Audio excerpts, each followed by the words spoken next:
A day in the life of Ivan Hadenough. Moscow, 5:15 on a typical Monday morning in July. People's comrade Ivan Hadenough wakes up, pats his wife, kisses his dog, and prepares for yet another day's work at his vitally secret office in the Moscow branch of the Midwest Bank. As he makes his way to the bathroom, he smiles cheerily at our cameras, and then cheerily at the secret Russian cameras that are busily engaged in watching our cameras. But the Soviet Union is a socialist state, and these cameras too are also being monitored by yet another set of cameras, those of the secret police, or KGB to you. Comrade Boris Slovakia is chair comrade of Splink, the secret police listening in news corporation, the secret KGB watchdog organisation, and even at this early hour, his team of highly trained camera operators are busily engaged in monitoring the monitoring cameras of the KGB. Such is the nature of the Russian state, therefore, that all television output is both very confusing and very boring. Life for Ivan is difficult. For a start, he can't get into his bathroom because of all the cameras, but we filmed him trying, and the results are both highly informative as to the basic infrastructure of Russian society, as well as being a bloody good laugh.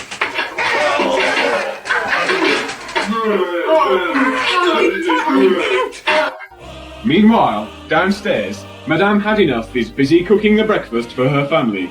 Unfortunately for her, yesterday she dropped her secret kitchen microphone in the porridge. So today, Madame Hadenough has to shout to be heard over the lounge microphone instead. To be heard by no less a man himself than the Kremlin. Today she is awaiting the arrival of the man from the Moscow Electricity Board, or the MEB for short, to come round and fix it. Unfortunately, the MEB are far too efficient. The soonest they could come round and fix it now is the day before yesterday, which is Madame Hadenough's day for the compulsory state lottery, or bingo for short, as it is colloquially known in the Soviet Union. But what of the infamous Soviet spy satellites that we read so much about in the West? Rover is the Hadenough's very own pet satellite, and in this film clip here we see Mr. Hadenough putting him out for the night. I've told you kids before, don't feed that satellite at the table. Look, he does tricks and all. Roll over, play dead, die for the state. But who is this, coming down the stairs in their colourful grey paramilitary-style uniforms, putting down a Hungarian uprising as they go? Why, it's the Hadenough triplet boys, Vladimir, Clementi and Nixon.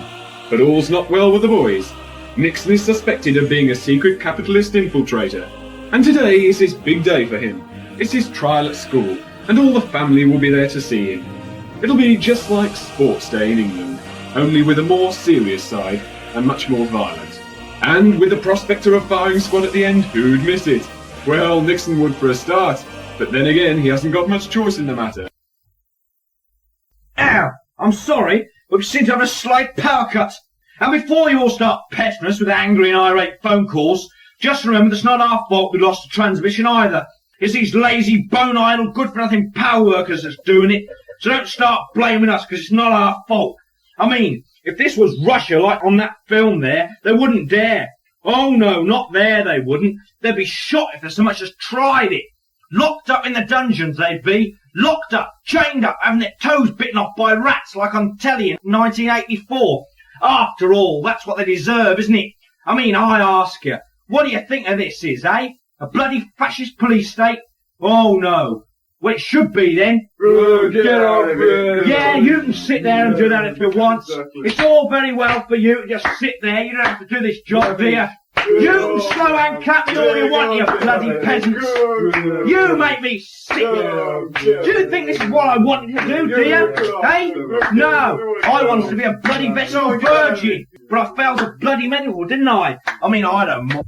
But then again, back to the strike, yes? Oh, alright then. Don't bother. Be like that. Don't worry, I will.